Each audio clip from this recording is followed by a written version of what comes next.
मोदी सरकार ने रखा हुआ है कि दिल्ली के सीमा पे ऐसे लग रहा है कि हिंदुस्तान पाकिस्तान का युद्ध हो रहा है। ये देश की हमारी जो दोगली मीडिया है ना, दोगली मीडिया जो चंद रुपयों के लिए बिकती है, देश से प्रेम नहीं करती है। गुजराती लुच्चे लफंगे, और लुच्चे लफंगों के पास कोई कलेजा नहीं है, कोई दिल नहीं है, कोई मानवता नहीं है। गृह मंत्री आए हैं देश के, मचा ले कोरोना की, इधर उधर भटक भी जाए, अरे एक बार ही उस कोरोना का दबा देगा अमित शाह पकड़ के।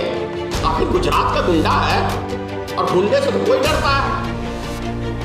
इनको लगता है कि इनका बाप नरेंद्र मोदी आया है तभी हम सुरक्षित हैं। अरे सुरक्षित नहीं, आप सुरक्षित हो गए हम। ये कब कहां दंगे फसाद करा के हमें मरवा देगा, इसकी कोई गारंटी नहीं है। जो आदमी अपनी ही घरवाली को नहीं रख पाया, दूसरे की घरवाली के लिए तो लार टपकता है मोदी को। लार मतलब समझते हो ना, मुंह से पानी आता है दूसरे की घरवाली को देख के। एक के पास जाए, 500 के पास जाए, कोई पूछने वाला नहीं है, कोई खोज खबर लेने वाला नहीं है। इसलिए नरेंद्र मोदी सरकार को कोई लेना देना नहीं है। तुम आत्मनिर्भर रहो, तुम मरो जियो, हमको क्या ठेंगे से।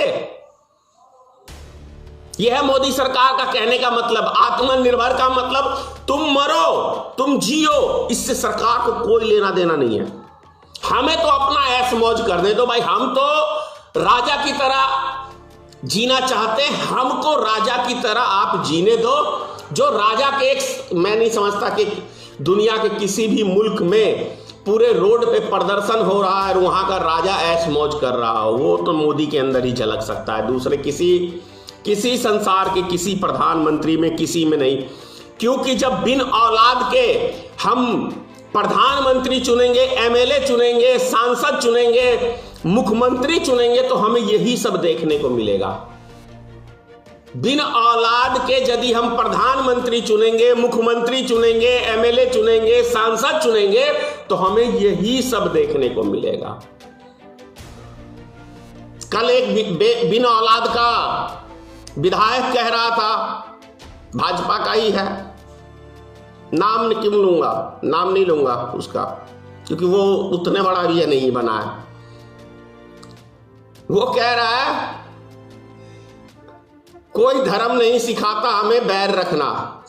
अगले का दावा है कि धर्म सिखाता है हमें बैर रखना, हमें नफरत करना। कारण बताया उसने, कारण बताया, सोशल मीडिया पे खूब वीडियो वायरल है, देख भी रहे होंगे आप लोग। वो बता रहा है कारण कि भैया इन कुछ वर्गों ने हमें वोट नहीं दिया इसलिए। मतलब आपको वोट भाजपा के नेता को नहीं दोगे तो वो आपको जीने नहीं देगा, वो आपको हिंदू मुसलमान करके जनता को मरवाएगा, इस बात की वो गारंटी देता है। जनता को मरवाने की गारंटी, हिंदू मुसलमान दंगे भड़का के ये गारंटी है कि अगर भाजपा को लाओगे तो आपको वो हिंदू मुसलमान करके आपको जीने नहीं देगा, चाहे वो हिंदू समाज के लोग हो, चाहे मुस्लिम समाज के लोग हो। तो समझने की चीज है कि आखिर मोदी जी, ऊपर से देखिए एक किसान ठंडे पानी से जो बौछारें की गई, उस किसान की शहादत हो जाती है, शहीद हो जाता, वो भी शहीद, वो भी एक हिसाब से भारत सरकार से जंग ही लड़ रहा है, अपने हक के लिए जंग ही लड़ रहा है। सीमा पे ऐसा माहौल, 70 साल के इतिहास में ऐसा माहौल पैदा करके मोदी सरकार ने रखा हुआ है कि दिल्ली के सीमा पे ऐसे लग रहा है कि हिंदुस्तान पाकिस्तान का युद्ध हो रहा है। हिंदुस्तान पाकिस्तान आपस में भिड़ रहे हैं। रोड को गड्ढे खोद दो, रोड को गड्ढे ही नहीं, महागड्ढा। जैसे वो बंकर नहीं बनाते हैं सीमा पे सैनिक, वैसे बंकर बनवाए गए हैं रोड को खोद खोद के। समझ रहे हैं? वार्ता करना उचित नहीं है, लेकिन इनको मारना उचित है। और मारना किस बहाने है? तो भैया ये कांग्रेसियों ने भड़काया है। बड़ा आसान सा तरीका है, बहुत आसान सा तरीका है। और हमारे देश की जो, क्या कहूं भाई, गाली देता हूं तो अपना ही मुंह खराब होता है। ये देश की हमारी जो दोगली मीडिया है ना, दोगली मीडिया, जो चंद रुपयों के लिए बिकती है, देश से प्रेम नहीं करती है। मैं बार बार इसीलिए कहता हूं कि यदि आजादी के समय में ऐसी मीडिया होती तो ये देश मुल्क कभी आजाद नहीं होता। देश के चौथे स्तंभ में ऐसा जंग लगा दिया है मोदी सरकार ने नोटों का कि चाटुकार की तो सारी सीमा ही पार कर दी। अब देखो ना, किसान को भी पता है, जो खेती करते हैं, खेती जो करते हैं किसान, उनको भी पता है कि गोदी मीडिया कौन सी है। आज तक वाला गया, उसको बिठा लिया ना वहीं, और भी कई न्यूज चैनल वाले गोदी मीडिया को इंटरव्यू कोई दिया नहीं दिया, क्योंकि वो प्रश्न आलतू फालतू के पूछते हैं। किसने भड़काया, किसने कहा, क्या हुआ, ये फलाना ढिगना, मुद्दे की बात वो नहीं करेंगे कि सरकार से आपकी क्या मांग है, क्या डिमांड है, हम सरकार से आपकी बातचीत करेंगे अपने समाचार के माध्यम से, किसानों की ये मांग है। ये सब मुद्दे नहीं आएंगे। फिर एक बहुत बुजुर्ग ठंड लगने से वो भी शहीद हो गए। बहुत दुख है इसके लिए, हमें बहुत दुख है। दुख यदि किसी को नहीं है तो वो नरेंद्र मोदी को नहीं है, अमित शाह को नहीं है, क्योंकि ये दोनों गुजराती लुच्चे लफंगे, फिर से कह रहा हूं, गुजराती लुच्चे लफंगे, और लुच्चे लफंगों के पास कोई कलेजा नहीं है, कोई दिल नहीं है, कोई मानवता नहीं है। मानवता तो इनके पास है ही नहीं। ये जीते हैं सिर्फ अपने अहंकार में। अहंकार सत्ता का ऐसा गुजराती दोनों नमूनों के पास आ गया है कि इन नमूनों को कोई लेना देना नहीं है। ये नमूने तो अपने शौक के लिए क्या गंगा की सैर कर रहे हैं, और क्या कोरोना, हाँ याद आ गया, अभी आप देख लो हैदराबाद में आपने रोड शो देखा अमित शाह का, लाखों की भीड़ होगी, 1 लाख आदमी से कम नहीं होगा, वहां कोरोना नहीं फैलेगा, मजाल है वहां कोरोना आ जाए, क्योंकि नेताजी आए हैं, गृह मंत्री आए हैं देश के, मजाल है कोरोना की इधर उधर भटक भी जाए। अरे टेटुआ नहीं उस कोरोना का दबा देगा अमित शाह पकड़ के। आखिर गुजरात का गुंडा है, और गुंडे से तो कोई डरता है।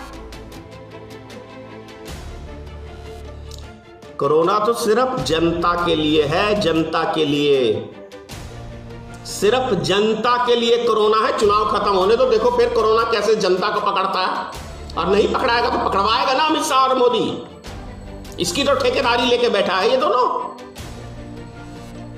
बिहार में चुनाव खत्म हुआ था, चुनाव हुआ तो देखे कैसे कोरोना धूम दबा के भागा था ये पतली गली से। चुनाव खत्म, नेताजी चले गए अपने दिल्ली, उसके बाद देखो कोरोना एकदम से अटैक किया पूरे देश के ऊपर। समझ में आ रहा है आप लोग को किस तरीके से हमारा जीना हराम मोदी सरकार ने कर रखा है देश के एक एक नागरिकों का। ये अंधभक्त भी है उसमें शामिल, ऐसा नहीं है कि ये सुख चैन से हैं, लेकिन यहां गोबर भरा हुआ इसलिए अच्छी चीजें इनको समझ में नहीं आती।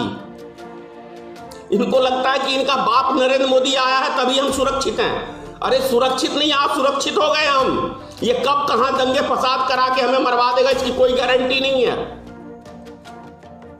इसकी कोई गारंटी नहीं है कि ये कहां पे हमें दंगे फसाद कहां करा देगा, कहां पे ये हमें मरवा देगा, इसकी कोई गारंटी नहीं है, क्योंकि इनका चाल चरित्र इतिहास वही है। अरे जिस देश का ये भाजपा का उस टाइम में, अभी तो गृह मंत्री उस टाइम नहीं था, त्रिपुरा की रैली में इसी अमित शाह ने कहा था जितने भी हिंदुस्तान में दंगे भड़केंगे उतना कमल खिलेगा। ये किसी राष्ट्रीय अध्यक्ष का बयान। आप यदि दिमाग है, भगवान ने दिया हुआ सबके पास है, लेकिन सोचोगे तभी जवाब मिलेगा। वो गाली देने से कुछ नहीं होगा। हमारे पास कोई जवाब नहीं है तो आसान सा तरीका है किसी को गाली दे दे। तो भक्तों को लगा रखा है वो आईटी सेल वालों को गाली देने के लिए, उससे मुझे कोई फर्क नहीं पड़ता, आप जितना मर्जी दे दो, क्योंकि मैं जानता हूं आपका रोजी रोटी जुड़ा हुआ है। तो जो व्यक्ति जिस देश का ये अध्यक्ष जिस बड़ी पार्टी का कहे कि हिंदुस्तान में जितने दंगे भड़केंगे, जितना दंगा होगा उतना कमल खिलेगा, तो इनकी राजनीति, ये खुद ही कह रहे हैं कि मेरी राजनीति ही दंगे फसाद पे टिकी हुई है। हिंदुस्तान में हिंदू मुसलमान का दंगा होगा तभी हिंदू एकत्रित होगा और हिंदू हमें वोट देगा। समझिए, बार बारी कहता हूं, बार बारी कह रहा हूं राजनीतिक को कि ये राजनीतिक दल देश के लिए बहुत बड़ा हानिकारक है। भाजपा मतलब भय, मोदी मतलब अरे भाई, हर दिन कहता हूं, सब दिन कहता हूं, किसी का चाल चरित्र पहचानना हो किसी भी व्यक्ति का तो उसका घर का इतिहास आप अपने ही समाज में उठा के देख लो कि जो व्यक्ति घर परिवार का नहीं हो सकता क्या समाज का हो सकता है। बहुत छोटा सा उदाहरण दे रहा हूं, जो व्यक्ति अपने घर परिवार का नहीं हो सकता वो दुनिया में किसी का नहीं हो सकता। और मैंने कपिल मिश्रा का कल एक वीडियो लोड किया था, उस पर भक्तों की कोई टिप्पणी नहीं नजर आ रही। क्यों भाई? तुम्हारे पिताजी का चरित्र वो अभी तुम्हारी पार्टी में है। वो मैं जो भाजपा को कहता हूं कि हिंदुस्तान के जितने लुच्चे लफंगे हैं वो सब भाजपा अपनी गोद में बिठाती है उसका मुंह बंद करने के लिए। जानते हो, कपिल मिश्रा ने विधानसभा के अंदर नरेंद्र मोदी के एक एक चाल चरित्र को दर्शाया है। कितने बजे कौन सी औरत गई, कितने बजे तक वो उसके साथ सोई, हम बिस्तर हुई, किसकी जासूसी कराया, पूरी सीडी रिकॉर्डिंग लेके वो सदन में इसकी बखियां उधेर रहा है। तो उसको क्या किया भाजपा ने? उसको भी अपना दामाद बना के Y+ की सुरक्षा दे दी दिल्ली दंगों के बाद। तो ऐसे नेता चाहिए भाजपा को, और ये हमारा देश चलाएंगे, ये समाज चलाएंगे। और जो आदमी अपनी ही घरवाली को नहीं रख पाया, दूसरे की घरवाली के लिए तो लार टपकता है मोदी को। लार मतलब समझते हो ना, मुंह से पानी आता है दूसरे की घरवाली को देख के। भैया घरवाली अगर शादी घरवाली को रखे रहता तो पाबंदी लगाती। अरे रंडुए की जिंदगी जी रहा है, कौन पाबंदी है? हम कहां जा रहे हैं, हम क्या करेंगे, क्या लेना देना है? एक के पास जाएं, 500 के पास जाएं, कोई पूछने वाला नहीं है, कोई खोज खबर लेने वाला नहीं है। इसलिए नरेंद्र मोदी भैया, मैंने तो अपनी आजादी जिंदगी के लिए माँ बाप सबको छोड़ दिया, घरवाली सबको छोड़ दिया।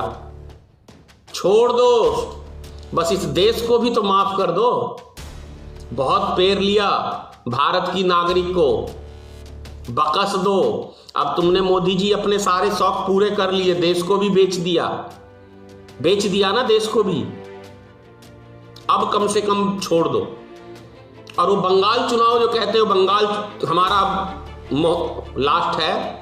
अब बंगाल यदि जीत गए तो क्या हावड़ा ब्रिज बेचोगे? क्या मोदी जी, एक छोटा सा प्रश्न का उत्तर चाहिए भाजपाइयों कि अगर यदि बंगाल जीता तो क्या हावड़ा ब्रिज को किसको देगा? अडानी को कि मुकेश अंबानी को? भाई हावड़ा में अंदर प्रवेश करने के लिए तो वही एक रास्ता है, हावड़ा ब्रिज। तो वहां पे कितना टैक्स लगने वाला है? जय हिंद।